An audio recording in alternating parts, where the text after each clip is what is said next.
এইবার কোন সাহাবী নাই, আমার নবী একা। দুষ্ট কাফেররা তখন আওয়াজ দেয়, শোনো, এই তো সুযোগ যাই মুহাম্মদকে দুনিয়া থেকে বিদায় করার। কারণ মুহাম্মদ একা, মুহাম্মদের সামনে কেউ নাই, মুহাম্মদকে শহীদ করে দিব। এই কথা বলে বুখারীর ভিতরে আসি, একটা কাফের বিশাল বড় একটা পাথর হাতে উঠাইছে। ওই পাথরটা হাতে উঠাইয়া মুহূর্তের ভিতরে পাথরটা বিশ্বনবীজির মাথা বরাবর চুনে মারল। যে মুহূর্তে মেরেছে পাথরের আঘাতে আমার নবীজির লোহার টুপিটা দুই টুকরা হয়ে গেছে। লোহার টুকরার একটা অংশ আমার নবীজির চেহারায় বিদ্ধ হয়ে গেছে, কপাল মোবারকে বিদ্ধ হয়ে গেছে। আরেকটা কাফির পুনরায় সুযোগ পাইয়া পুনরায় আরেকটা পাথর হাতে উঠাইছে। ওই পাথর উঠাইয়া বিশ্বনবীজির মাথা বরাবর আবার যখন পাথরটা চুরে মারছে, মুহূর্তের ভিতরে পাথরটা আমার নবীজির মাথা মোবারক থেকে গড়ে ঘরে ঘরে আমার নবীজির চারটা দান মোবারক শহীদ হয়ে গেছে। নবীজি উহুদের পাদদেশে একটা গর্তের ভিতরে আমার নবীজি পড়ে গেছেন। জিহাদের ময়দানে ঘোষণা করে দেওয়া হয়েছে, কতিলা মুহাম্মদ সাল্লাল্লাহু আলাইহি ওয়াসাল্লাম, আল্লাহর বন্ধু বিশ্ব নবী শহীদ হয়ে গেছে। এই খবরটা যখন সাহাবীদের কানের ভিতরে চলে গেছে, সাহাবীরা ভাবতেছে, হায় হায় রে, আজকে যেন আমাদের মাথার উপরে আসমান ভেঙে পড়ে গেছে। কারণ সাহাবীরা নবীজিকে কলিজা দিয়া ভালোবাসে। সাহাবীরা বলে, আল্লাহ গো, তোমার নবী পৃথিবীতে নাই, আমরা থেকে কোনো লাভ নেই। হযরত ওমর তো নাঙ্গা তরবারি কুশামুক্ত করে ঘোষণা করে দিয়েছে, যদি কেউ বলবি নবী নেই, আল্লাহর কসম আমি তরবারি দিয়া মুহূর্তের ভিতরে দেহ থেকে মাথাটা আলাদা করে দিব। সাহাবীরা পাগলের মতো হয়ে গেছে, নবী নাই, নবী নাই। মদিনাতে একটা কান্নার পড়ে গেছে। হযরত আলী জিহাদের ময়দানে পাগলের মতো ঘোরাচ্ছেন। হঠাৎ করে হযরত আলী তাকায় দেখতেছে বিশ্বনবী রাহমাতুল্লিল আলামিনকে দেখা যায়। আমার নবীজি জিহাদের ময়দানে গর্তে পড়ে রয়েছেন, আর বিশ্বনবীজির চেহারা থেকে রক্ত মোবারক ঝরে পড়তেছে। দৌড়ে গেছেন সাহাবী। শেষ কথা, আলী রাদিয়াল্লাহু আনহু অনেক চেষ্টা করে নবীজিকে দাঁড় করাইছেন। আমি যে কথাটা বলতে চাইছিলাম, মূল কথাটা, আগামাতা তো কিছুই হবে না, আগে থেকেই জানি, কারণ আজকে আমার ওয়াজ না। সেটা হলো নবীজি যখন দাঁড়াইছেন, সাহাবাই কেরাম দলে দলে আসছেন, এসে দেখে বিশ্ব নবীজির কপাল ফেটে গেছে, রক্ত পড়তেছে। এভাবে রক্ত পড়ছে, ফুসরিঙ্গি দিয়েছে, এভাবে রক্ত পড়তেছে। রক্ত পড়া যদি বন্ধ না করা হয়, হয়তো বা রক্ত শূন্য হয়ে নবীজি শেষ মুহূর্তে দুনিয়া থেকে বিদায় নিয়ে যাবেন। কিন্তু এই যে লোহার অংশ, লোহার হেলমেটটা ফেটে লোহার অংশ যে বিশ্বনবীজির কপালে ঢুকেছে, এটা কে বের করবে? কার সাহস আছে? আমার প্রাণের ভাইরা, এটাই ছিল আমার মূল কথা। শেষ কথা হলো, ঠিক সেই মুহূর্তে ওই যে সাহাবী যার শানে আল্লাহ পাক সূরা আল মুজাদালার 22 নম্বর আয়াত নাযিল করছেন, সাহাবীরা দাঁড়িয়ে দাঁড়িয়ে চোখের পানি ছেড়ে দিয়ে যখন কাঁদছিলেন, পিছন দিক থেকে ওই আবু উবাইদা ইবনে জাররাহ বলছিলেন, হে নবীর সাহাবীরা, একটু তোমরা সরে যাও, আমাকে সামনে যাওয়ার সুযোগ করে দাও। রাসূলের কপাল মোবারক থেকে যদি লোহার অংশ বের করতে হয়, এই দায়িত্ব আমাকেই দিতে হবে। আল্লাহু আকবার জোরে আওয়াজ করে বলেন। সাহাবীরা পিছনে চলে গেলেন। আবু উবাইদা ইবনে জাররাহ নবীজির সামনে আসলেন।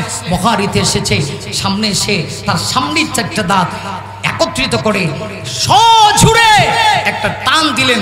মুহূর্তের ভিতরে বিশ্বনবীজির লোহার অংশ কপাল থেকে বের হয়ে আসলো। আমার ভাইরা, এটা ছিল আবু উবাইদার উহুদের যুদ্ধে অবদান। আর বদরের যুদ্ধের কথাটা বলি, 1 মিনিটে আমি আমার মূল যে দায়িত্ব এটা পালন করে শেষ করে দেব। প্রিয় ভাইরা, বদরের যুদ্ধেও আবু উবাইদা ইবনে জাররাহর একটা অবদান ছিল। তিনি বলেন 313 জন কে কোথায় থেকে থেকে থেকে থেকে জিহাদ পরিচালনা করবে রাসূল স্থান নির্ধারণ করে দিয়েছেন। সেই হিসাবে আমিও একটা স্থান পেয়েছিলাম। আমি আমার স্থানে আছি, কিন্তু আমি অতিরিক্ত একটা ডিউটি পালন করতেছি। সেটা হলো রাসূলের গায়ে কেউ আঘাত করে কিনা, যেন তার কল্পনা বাস্তবে রূপ নিল। তিনি বলেন, হঠাৎ করে তাকায় দেখি একজন মানুষ, মনে হয় লোকটা আমার খুব কাছের হবে। চেহারার মধ্যে হিজাব পরিধান করছে, কালো কাপড় পরিধান করে একেবারে রাসূলের গর্দান মুবারকের কাছে গেছে, শুধু তরবারিটা বের করবে, পিছন দিক থেকে রাসূলের গর্দানে আঘাত করে রাসূলের দেহ থেকে মাথা আলাদা করে দিবে। তিনি বলেন, আমি যখন বুঝতে পারলাম আমার হাতে ছিল তরবারি, একটা দৌড় দিয়ে সে তরবারি চালানোর আগেই আমি তাকে তরবারি দিয়ে বুঝালাম, যদি তরবারি চালাও, পাল্টা তরবারি আমি চালাবো। সে আর তরবারি চালানোর সুযোগ পেল না। আমি আমার স্থানে চলে আসলাম, সে চলে গেল, আবার আসলো, আবার তাকে বাধা দিলাম। তৃতীয়বার আবার যখন গেলাম, দেখি সে পা হায়নার মতো হয়ে গেছে, বর্ণ হায়নার মতো পাগলের মতো হয়ে গেছে। এবার যেন বিশ্বনবীজিকে দুনিয়া থেকে বিদায় করবে, তরবারি বের করে ফেলেছে, রসুলের গর্দানে আঘাত করবে। তিনি বলেন তখন আর নিজেকে কন্ট্রোল করতে পারলাম না, আমি আমার তরবারিটা উঠালাম, তরবারিটাকে সমুক্ত করে হাতে যখন তরবারি নিয়ে ওপরের দিকে তরবারিটা উঠালাম, এমনি দিকে অদৃশ্য এক শক্তি এসে আমার কাছ থেকে তরবারি টেনে নিয়ে মুহূর্তের ভিতরে লোকটার গর্দানে আঘাত করে, তরবারিতে আঘাত করে দেহ থেকে তার মাথা আলাদা করে দিয়েছে। 40 হাত দূরে গিয়ে ছিটকায় পড়ছে। ভাইরা আমার, বদরের যুদ্ধ শেষ, রসুল ওই জাহান্নামী সার্টিফিকেট প্রাপ্ত 70 জন বেঈমান কাফেরের লাশ দেখছেন। হঠাৎ করে রসুল তাকায় দেখে এমন একটা লাশ দেখা যায়, যেই লাশের আশ্চর্যজনক মাইর দেহ আছে, মাথা নেই। রসুল বললেন এক সাহাবীকে, ওই যে মাথাটা দেখা যায়, ওটাকে আনতে পারবে? সাহাবী নিয়ে আসলেন, দেহের সঙ্গে কানেকশন দেওয়া হলো। নবীজি তাকায় দেখেন এই লোকটা আর কেউ না, লোকটা হলো আবু উবাইদা ইবনুল জাররাহ, জন্মদাতা পিতা। রসুল তখন আশ্চর্য হয়ে বলেছিলেন, কে এই আবু উবাইদার পিতাকে হত্যা করেছে? আবু উবাইদা হাত উঠে বলে, ইয়া রাসূলুল্লাহ, পরিপূর্ণ সাকসেস আমি হতে পারি নাই, শুধুমাত্র তরবারি উঠাইছিলাম, সে আপনাকে হত্যা করতে চেয়েছিল, কিন্তু অদৃশ্য শক্তি এসে তরবারি টেনে নিয়ে তার দেহ থেকে মাথা আলাদা করে দিয়েছে।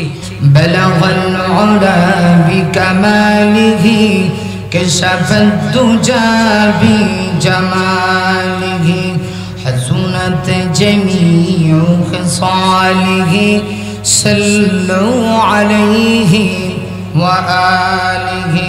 আলহামদুলিল্লাহ, বাংলাদেশ মুজাহিদ কমিটি গাজীপুর সদর মেট্রো থানার উদ্যোগে আয়োজিত আজকের এই বিশাল ওয়াজ মাহফিল ও হালকায় জিকিরের আজকের এই মাহফিলের যিনি প্রধান আকর্ষণ, মাহফিলের মধ্যমণি, এদেশের লাখো কোটি যুবকের হৃদয়ের স্পন্দন, ইসলামী আন্দোলনের অগ্রসেনানী, বাংলার জিন্দা শাহজালাল, আমিরুল মুজাহিদিন আলহাজ হযরত মাওলানা মুফতি সৈয়দ মোহাম্মদ রেজাউল করিম পীর সাহেব চরমনাই, বারাকাল্লাহু ফি হায়াতিহি, সবাই বলে আমিন।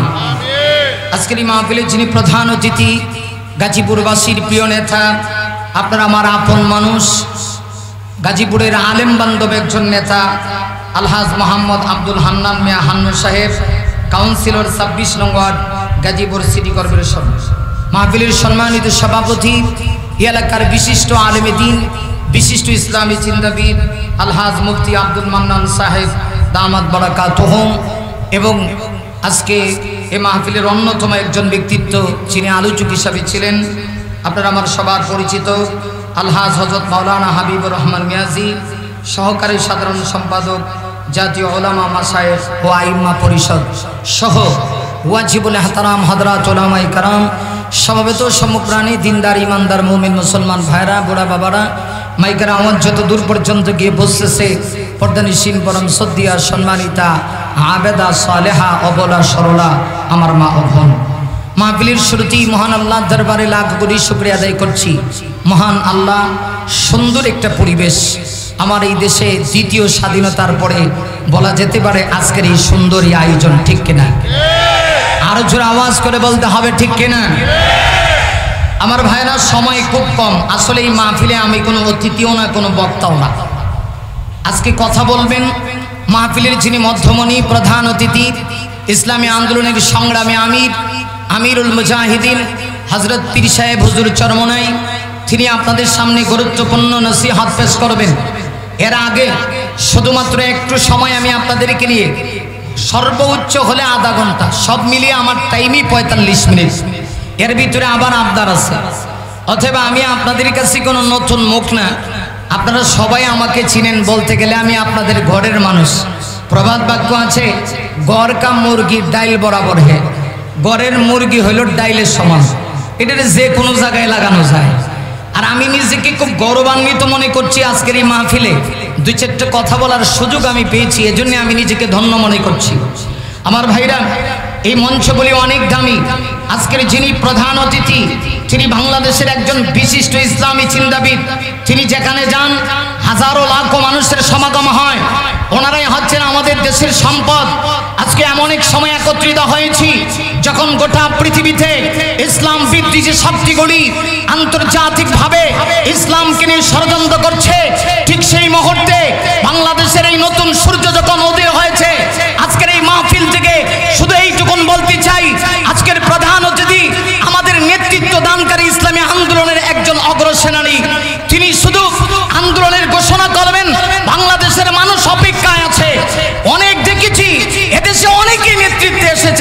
কিন্তু ইসলামের নেতৃত্ব কখনো আমরা দেখি নাই। আমরা আগামী দিনে পীর সাহেব চরমনাইকে দেখতে চাই, বাংলার জিন্দা শাহজালাল মুফতি সৈয়দ ফয়জুল করিমকে দেখতে চাই। আমরা বাংলার জিন্দা শাহজালাল, এদেশের লাখো কোটি মানুষের হৃদয়ের স্পন্দন আল্লামা মামুনুল হককে দেখতে চাই, ঠিক কিনা?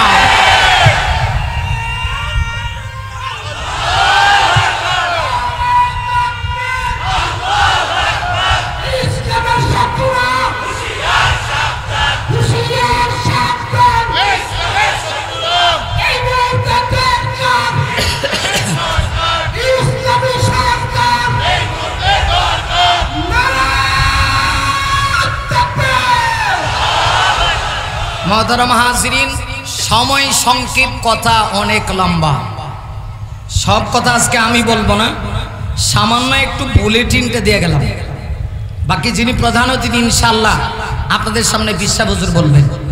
প্রিয় ভাইরা, তাহলে আজকের এই কঠিন মুহূর্ত, যদিও আমরা বলছি যে আমরা খুব স্বাধীন, আসলে এখন স্বাধীন নয়, বরং এই স্বাধীনতা টিকিয়ে রাখা আমাদের ইমানি দায়িত্ব, ঠিক কিনা? জোরে আওয়াজ করবেন।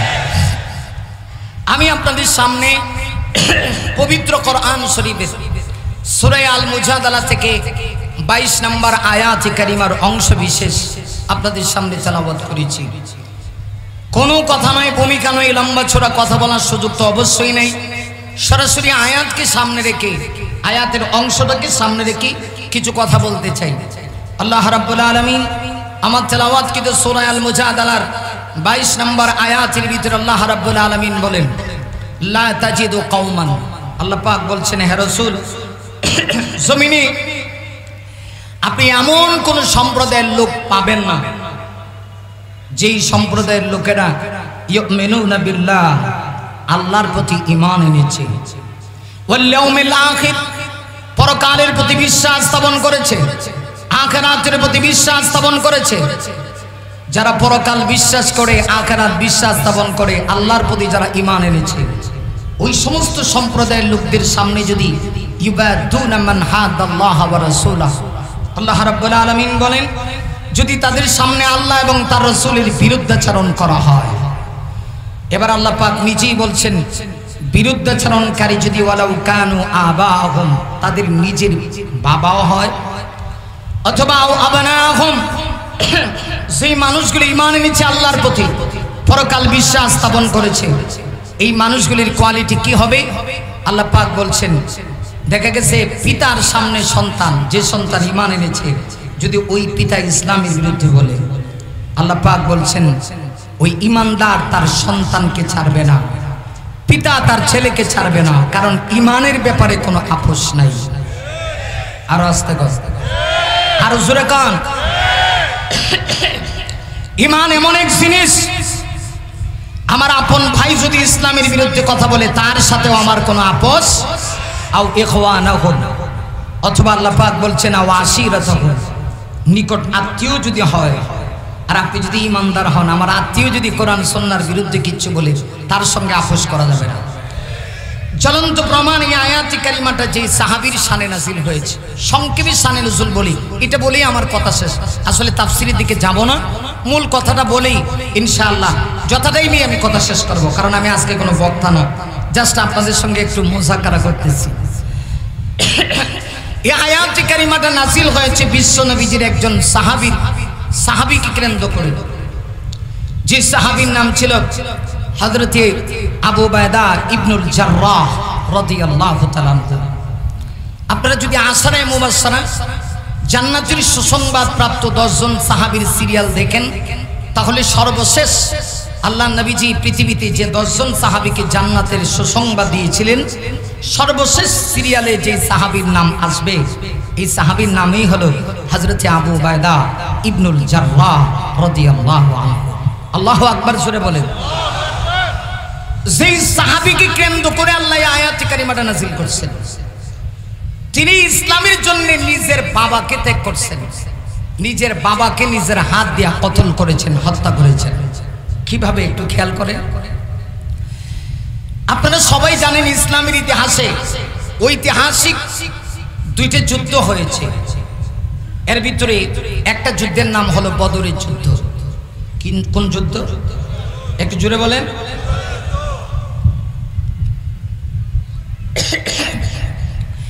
এই বদরের যুদ্ধ ছিল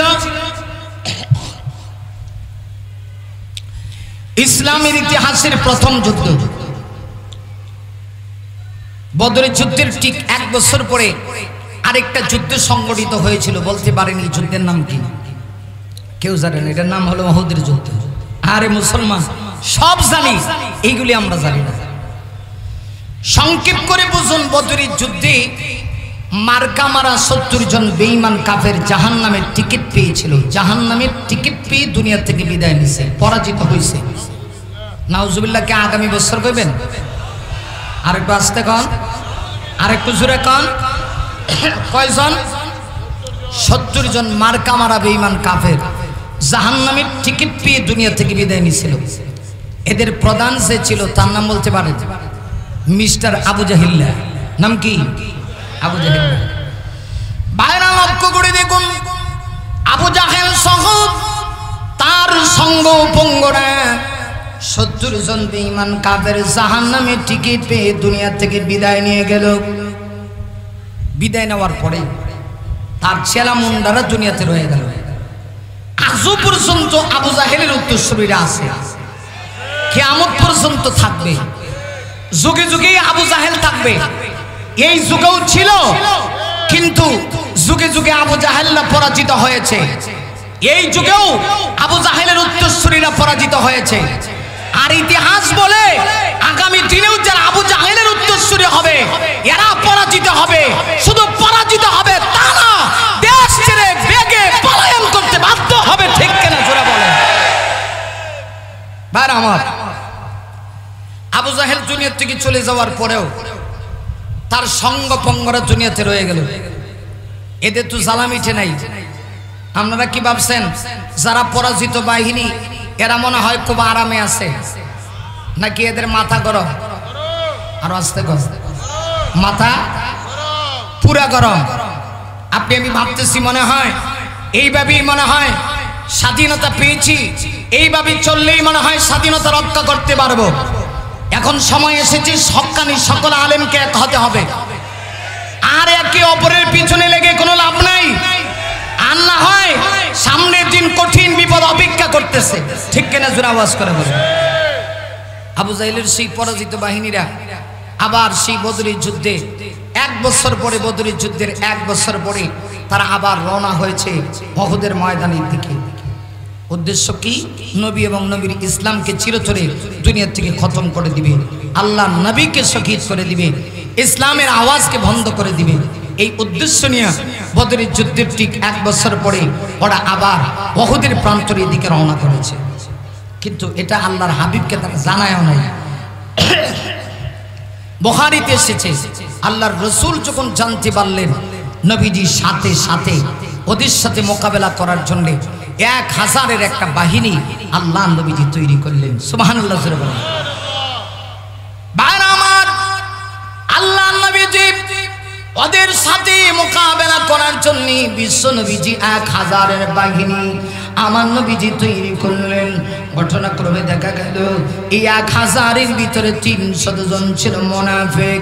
আমার ভাইরা, মুনাফিকরা যারা অন্তর দিয়ে ইসলাম লালন করত না, অন্তর দিয়ে ইসলামকে পছন্দ করত না, অন্তর দিয়ে ঈমান আনে নাই, নবীর সামনে আসলে বলে বলতো আমরা ঈমান এনেছি, আর নবীর পিছনে গেলে ইসলামের 12টা বাজানোর চেষ্টা করত।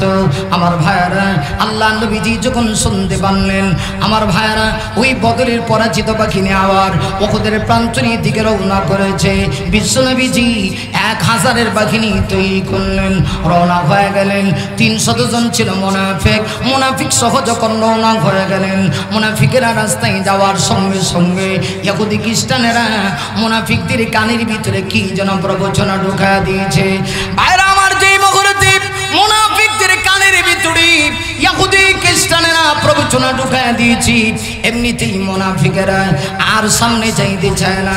মুনাফিকরা আল্লাহর নবী বিশ্ব নবীকে ডাক দেয়া বলে, ইয়া রাসূলুল্লাহ, ইয়া হাবিবাল্লাহ, নবী গো, আমাদের বড় ভয় হয়, সামনে না জানি কত বড় বিপদ আছে। আল্লাহর নবী বিশ্ব নবী মুনাফিকদেরকে ডেকে বলেন, শোনো, কিছু মানুষ যদি ইসলামের পিছন দিক থেকে চলেও যায় এতে কোনো সমস্যা নাই, কারণ ইসলাম গোটা পৃথিবীতে আল্লাহ পৌঁছায় দিবে, ঠিক কিনা? আজকে জানো ইসলামের 12টা বাজানোর চেষ্টা করেছিল, যারা চাচ্ছিল এই দেশে ইসলাম থাকবে না, এই দেশে আলেমরা থাকবে না, কিন্তু ইতিহাস বদলে গেছে। আজকে প্রমাণ হয়েছে এই দেশে ওরা নাই, আলেমরাই আছে। অতএব এখন সময় এসেছে এই বাংলাদেশকে ইসলাম প্রতিষ্ঠা করতে হবে।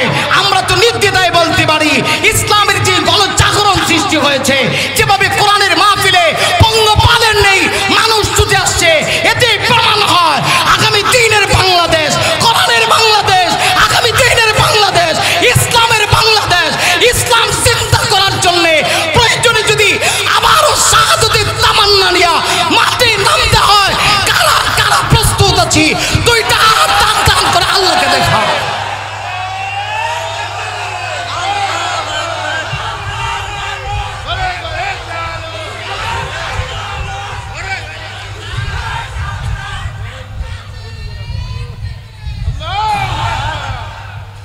আমার পানের ভাইরা, যুগে যুগে ওরা পারে নাই। আবু জাহেলের পরাজিত সেই বাহিনী ইসলামের আওয়াজ বন্ধ করতে পারে নাই, আজও কেউ চেষ্টা করলে পারবে না, ঠিক কিনা? জোরে আওয়াজ করে বলেন। আল্লাহ নবীজি রওনা হয়েছেন, মুনাফিকেরা বলে কি, আমরা আর সামনে যাব না, কঠিন বিপদ দেখতেছি। নবীজি বললেন, ঠিক আছে তোমরা থেকে যাও। খাঁটি 700 জন ইমানদার নিয়ে আল্লাহর রাসূল উহুদের প্রান্তর পর্যন্ত পৌঁছে গেলেন। আগামী বছর সুবহানাল্লাহ বলুন। নবীজি উহুদের প্রান্তরে গেলেন, সেদিন আমার নবী হলেন যুদ্ধের ময়দানের সেনাপতি। আমাদের সমাজে অনেক লোক আছে হুজুরদেরকে শুধু মসজিদের মাদ্রাসায় রাখতে চায়। এরা রাসূলকে ভালোবাসে, নবীর সুন্নতকে ভালোবাসে, মিঠা সুন্নত, মিষ্টি খাওয়ার সুন্নতকে ভালোবাসে, রক্ত দেওয়ার সুন্নতকে ওরা ভালোবাসে না। আমার দেশে আশিক রাসূল নামের কত ভণ্ডরা বের হয়েছে, যারা শুধু রবিউল আউয়াল আসলে পরে জিলাপি আর মিষ্টি খেয়ে রাসূলের ভালোবাসা প্রকাশ করতে চায়, কিন্তু শাপলা চত্বরে রক্ত দিতে হলে তাদেরকে পাওয়া যায় না। ছাত্ররা যখন আন্দোলন করেছে তখন পীর সাহেব চরমনায়ের দল সহ হক্কানি উলামায়ে কেরামেরা তাদের পিছনে ছিল। ওরা একা এই দেশ স্বাধীন করে নাই, ওদের পিছনে এদেশের 16 কোটি মানুষ ছিল, ঠিক কিনা? জোরে আওয়াজ করে বলে। কিন্তু ওদেরকে পাওয়া যায় না। এরা হলো মিঠা সুন্নি। কি সুন্নি? আরো আস্তে কর, মিঠা সুন্নি, মিষ্টি খাবার সুন্নি। জিলাপি যদি একটা কম পড়ে মায়ের ধুম পড়ে। আমার পানের ভাইরা, তো মুনাফিকরা যাইতে চাইল না, রাসূল বলেন পিছনে থাকো। নবীজি চলে গেলেন উহুদের ময়দানে গিয়ে। আল্লাহর রাসূল সেই দিন যুদ্ধের ময়দানে সেনাপতি। আল্লাহু আকবার বলেন। নবীজি যুদ্ধের ময়দানে কি সেনাপতি? তাহলে বুঝা গেল হক্কানি পীর যে হবে শুধু খানকায় থাকবে না, প্রয়োজন হলে মাঠে আসবে। আর আসতে কান, প্রয়োজন হলে মাঠে আসবে। আমার পানের ভাইরা, আপনারা বলবেন হুজুর কি পাম দিচ্ছেন? পাম দিচ্ছি না। পীর সাহেব চরমনাইকে আমি জীবনে দূর থেকে অনেকবার দেখেছি, কিন্তু আজকে খুব কাছে থেকে দেখেছি। কাছে থেকে দেখে আমার রাসূল যে হক্কানি পীরের মাপকাঠি নির্ণয় করার 3টা আলামত দিয়েছেন। 1 নম্বরে রাসূল বলেছেন যাক্কারাকুম বিল্লাহি রুইয়াতাহু, যাকে দেখলে আল্লাহর কথা স্মরণ হবে, তিনিই তো পীর হওয়ার যোগ্য। আল্লাহর কসম করে বলি, আজকে পীর সাহেব চরমনাইয়ের চেহারার দিকে তাকায়া আমি বুঝলাম উনি সাধারণ কোনো ব্যক্তি না। এদেশে কোটি কোটি ভক্ত তার পিছনে কেমনে যায়। এত বড় একজন আল্লাহওয়ালা হওয়ার পরে, আল্লাহ হওয়ার পরে যেইভাবে সাদা সিধা জীবন যাপন, সবুজ পাগড়ি আর সুন্নতি আর পাঞ্জাবি তার গায়ে আর সাধারণ লুঙ্গি, আমার তো মনে হয় তিনি চাইলে উচ্চবিলাসী জীবন যাপন করতে পারতেন, কিন্তু সেটা করেন নাই কেন?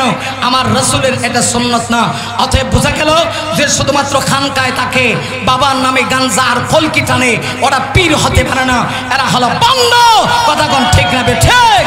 পীর তো সেই ব্যক্তি হবে মুরিদকে শুধুমাত্র খানকায় বসে বসে তাজকে নফসের শিক্ষা দিবে তা না, প্রয়োজনে মাঠে নামবে, প্রয়োজনে সিংহের মতো গর্জন দিবে, ওরই পীর হওয়ার যোগ্যতা রাখে। অতএব আমি যে গণজাগরণ দেখছি, বাংলাদেশের সমস্ত ইসলাম প্রেমিক যুবকেরা দুইজন আলেমের দিকে তাকায় আছে, মুফতি সৈয়দ ফয়জুল করিম আর শেখুল হাদিস আল্লামা মামুনুল হকের দিকে তাকায় আছে। আমি আপনাদেরকে উদ্দেশ্য করে বলতে চাই, প্রিয় ভাইরা, আপনারা দেখেছেন সিরাতুন নবী মাহফিলে তারা কিন্তু এক হয়ে গেছে। ওরা চাচ্ছেন বাংলাদেশে কিভাবে ইসলামের সুদিন আসে, কিন্তু আমরা আমাদের মধ্যে মতানৈক্য সৃষ্টি করা, মানুষের মধ্যে ভেদাভেদ সৃষ্টি করব না। কারণ এরা যদি ঠিক হয়ে যায় তাহলে নাস্তিক পাড়ায় আগুন লেগে যাবে, এদেশে কোরআন সুন্নাহর রাজ কায়েম হয়ে যাবে, ঠিক কিনা?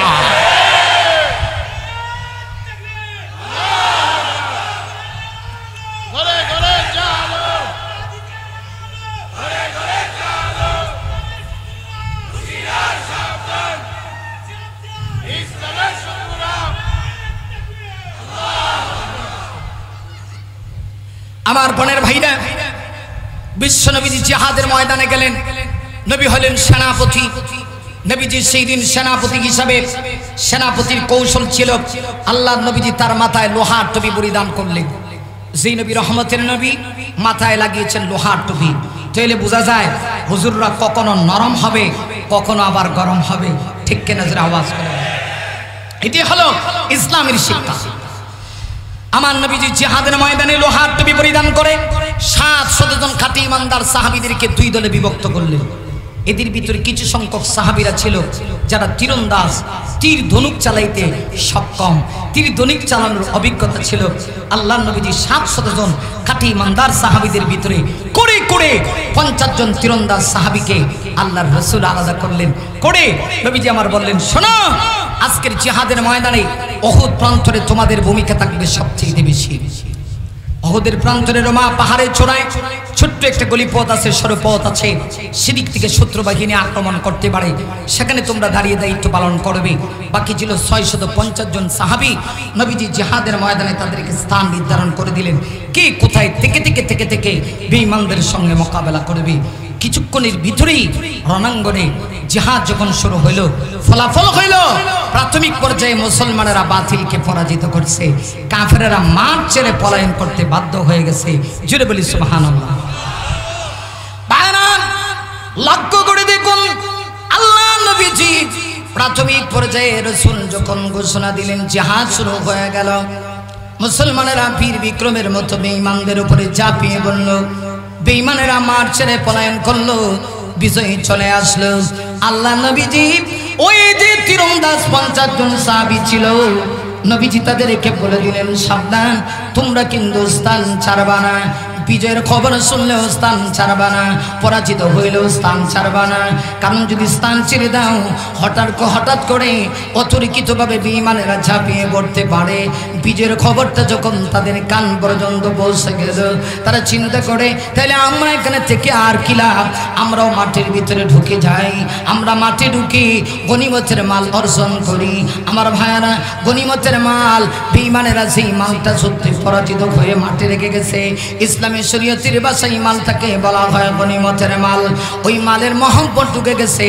রাসূলের অর্ডার অমান্য করে, আমিরের অর্ডার অপেক্ষা করে যখন মুহূর্তের ভিতরে মাঠে ঢুকে গেছে, আল্লাহ রাব্বুল আলামিন সঙ্গে সঙ্গে যুদ্ধের ময়দানের মোড় ঘোরা দিয়েছে। ভাইরা আমার, লক্ষ্য করে দেখুন, একটু আগে যারা বিজয়ের আনন্দে উল্লাসিত, একটু করে দেখা যায় এদের চেহারা মলিন হয়ে গেছে। এর কারণ হলো, তখন সাহাবীদের ভিতর থেকে একজন সাহাবী ছিলেন, যার নাম ছিল খালিদ বিন ওয়ালিদ। আমার ভাইরা, খালিদ বিন ওয়ালিদ তিনি তখন মুসলমান হন নাই। খিয়ারুকুম ফিল জাহিলিয়া ওয়া খিয়ারুকুম বিল ইসলাম। হযরতে খালিদ বিন ওয়ালিদ এমন একজন সাহাবী, ইসলাম ধর্ম গ্রহণের পূর্বেও তিনি বীরত্ববাদী পুরুষ ছিলেন। ইসলাম ধর্ম গ্রহণ করার পরেও তার বীরত্বতা আরো বেশি প্রকাশ পেয়েছিল। হযরতে খালিদ বিন ওয়ালিদ তিনি মুসলমান তখন ছিলেন না, বেঈমানদের সঙ্গে ছিলেন। বেঈমানদের সঙ্গে থাকার কারণে মাঠ ছেড়ে পলায়ন করে যখন তিনি যাচ্ছিলেন, কিছুক্ষণ যাওয়ার পরে হযরতে খালিদ বিন ওয়ালিদ তার সঙ্গী সাথীদেরকে ডেকে বলতেছেন, ও ভাইরা, মুসলমানদের হাতে এইভাবে মায়ের খেয়ে যাইতে পারে না, আবারও কি কেউ আছো পুনরায় মুসলমানদেরকে হামলা করবা? আমার ভাইরা, খালিদ বিন ওয়ালিদ যখন এই কথা বলেছে, এমনিতেই কাফেরদের ভিতর থেকে দুষ্ট একটা যুবক বাহিনী ছিল, ওরা ডাক দেওয়া, ঠিক আছে, এইভাবে যাব না, আপনি তো বীরত্ববাদী পুরুষ, চলেন পুনরায় আমরা জিহাদে ঢুকি। উহুদের প্রান্তরে আবার ঢুকবে কোন দিক দিয়ে? তীরন্দাজ সাহাবীদেরকে, আমার সাহাবীরা সাবধান, তোমরা কিন্তু মার ছেড়ে দিও না। ওই যে তীরন্দাজ সাহাবীরা গনিমতের মাল অর্জন করার জন্য স্থান ছেড়ে দিয়েছে। রোমা পাহাড়ের চূড়া দিয়ে যুদ্ধের ময়দানে খালিদ বিন ওয়ালিদ আবার ঢুকে গেছে। তখন তো তিনি বেঈমানদের পক্ষে ছিলেন। শক্তিশালী বাহিনী পুনরায় ঢুকে মুসলমানদের উপরে আবার আক্রমণ চালানোর সাথে সাথে দেখা গেছে যুদ্ধের ময়দানের মোড় ঘুরে গেছে।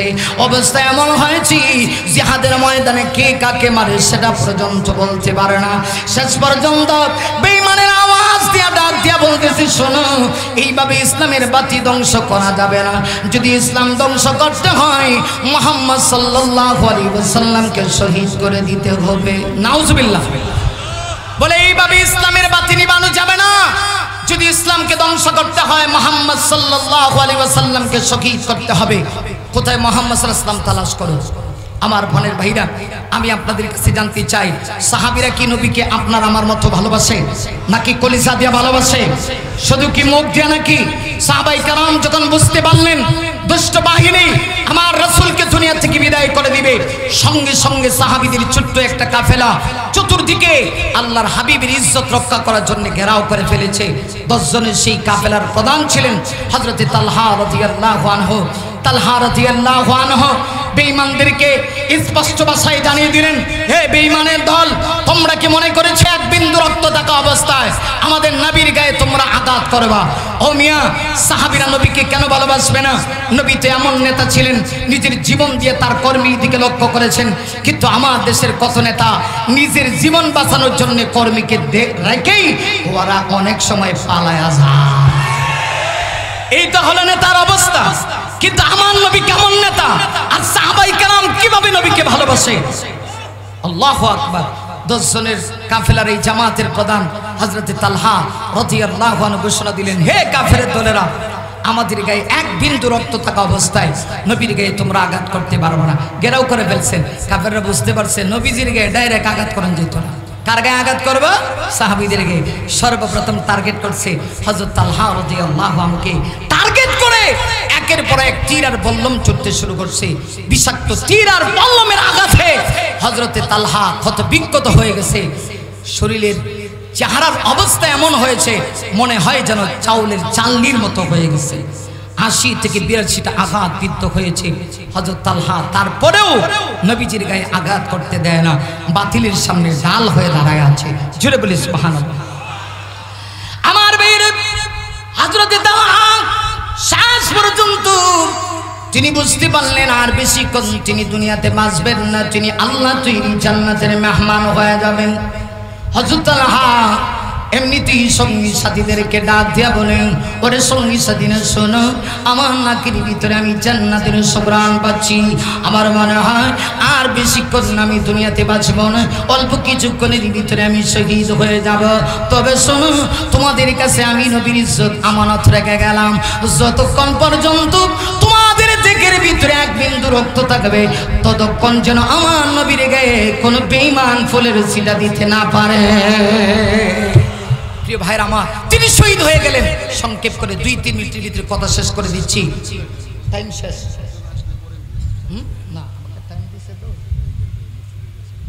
আচ্ছা যাক, আলহামদুলিল্লাহ, এটা হইলে তো ভালো। কিন্তু ওনাদের তো একটা সিরিয়াল আছে, এরপরে আধারও আছে।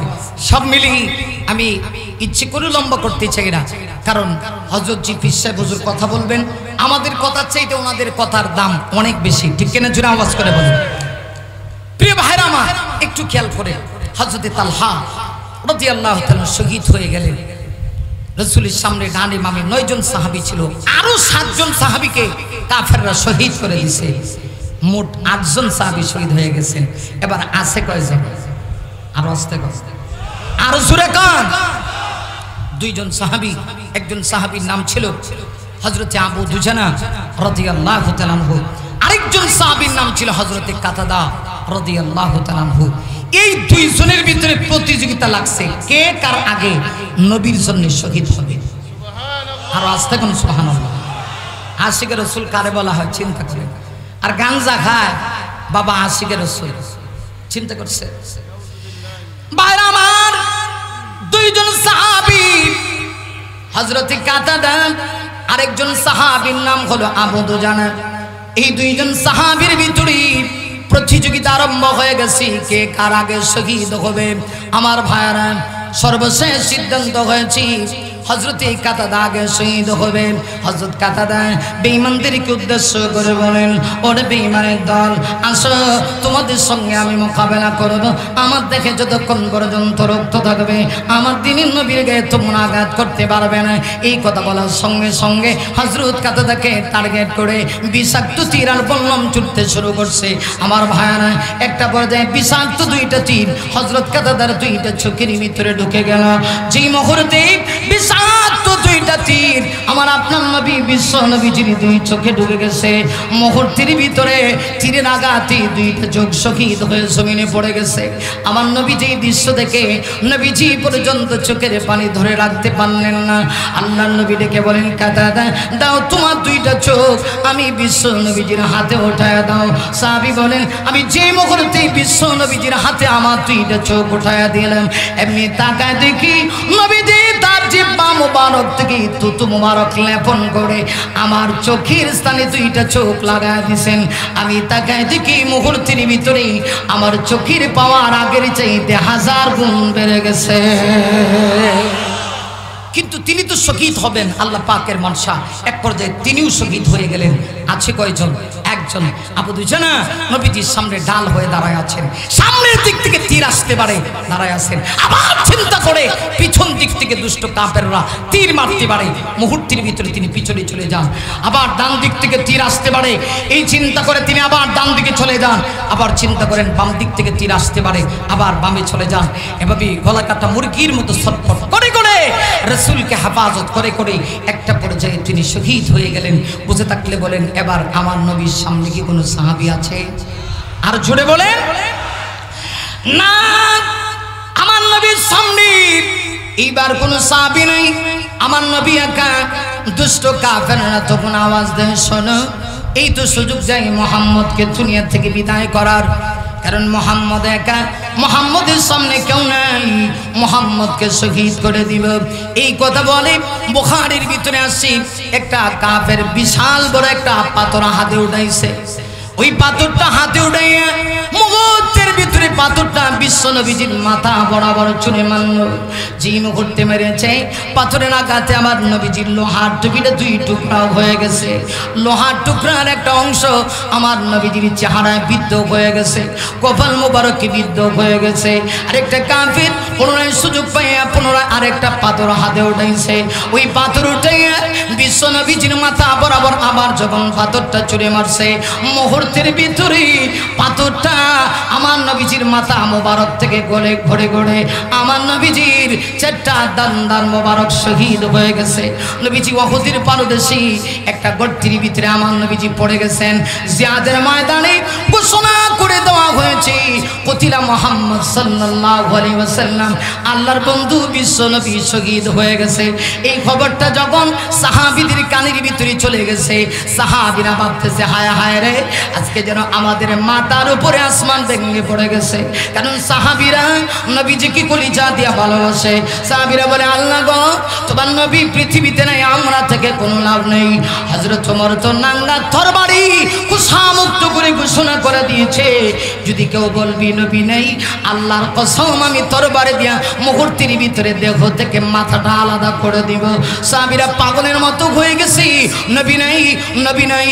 মদিনাতে একটা কান্না পড়ে গেছে। হযরত আলী জিহাদের ময়দানে পাগলের মতো ঘোরাচ্ছেন।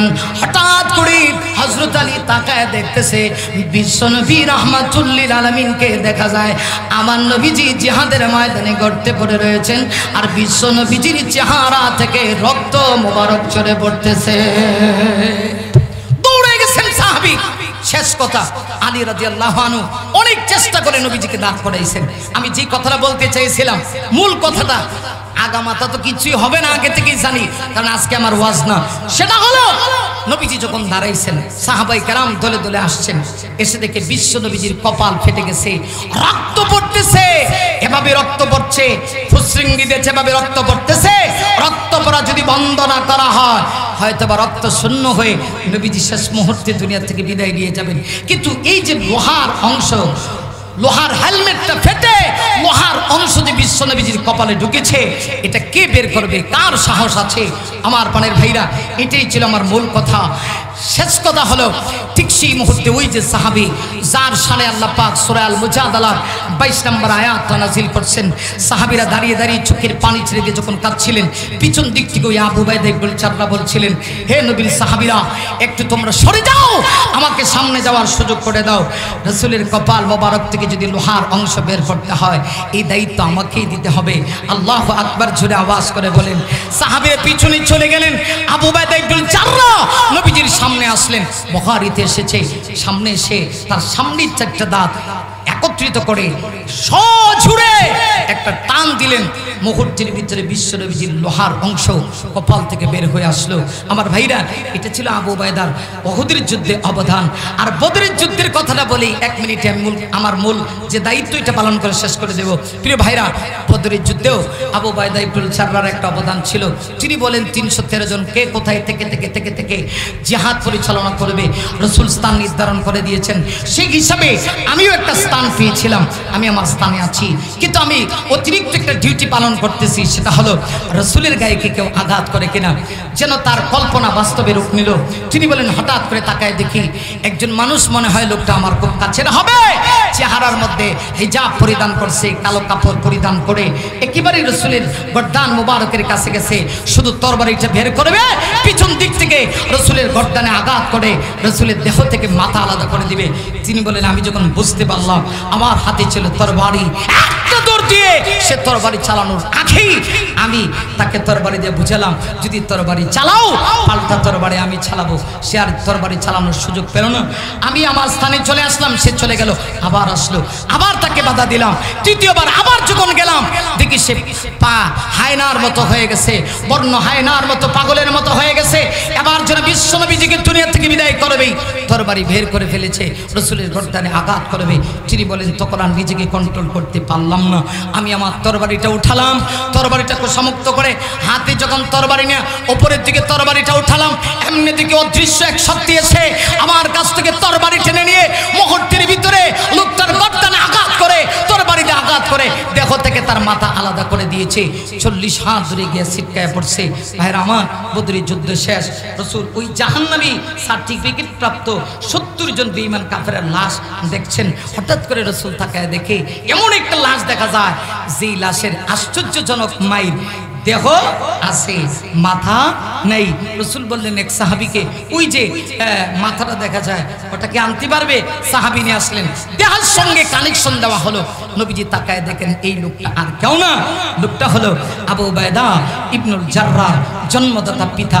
রাসূল তখন আশ্চর্য হয়ে বলেছিলেন, কে এই আবু উবাইদার পিতাকে হত্যা করেছে? আবু উবাইদা হাত উঠে বলে, ইয়া রাসূলুল্লাহ, পরিপূর্ণ সাকসেস আমি হতে পারি নাই, শুধুমাত্র তরবারি উঠাইছিলাম, সে আপনাকে হত্যা করতে চেয়েছিল, কিন্তু অদৃশ্য শক্তি এসে তরবারি টেনে নিয়ে তার দেহ থেকে মাথা আলাদা করে দিয়েছে। যে মুহূর্তে আবু উবাইদা এই কথা বলেছে, মক্কার কাফেররা তখন বলে, বুঝছি এটাই ইসলাম শেষ, এটাই ইসলাম, যে ইসলামের কারণে নিজের সন্তান তার বাবাকে হত্যা করে, এমন ইসলাম আমরা মানি না। এমনিতেই আল্লাহ পাক আয়াত নাযিল করে জানিয়ে দিলেন, হ্যাঁ এইটাই তো মুমিন, যে মুমিন আল্লাহর প্রতি বিশ্বাস স্থাপন করেছে, ইউমিনুনা বিল্লাহি ওয়াল ইয়াউমিল আখির, অথচ তার সামনে আল্লাহ এবং তার রাসূলের বিরুদ্ধাচরণ করা হবে, সে মুমিন এটা কখনো মেনে নিতে পারে না।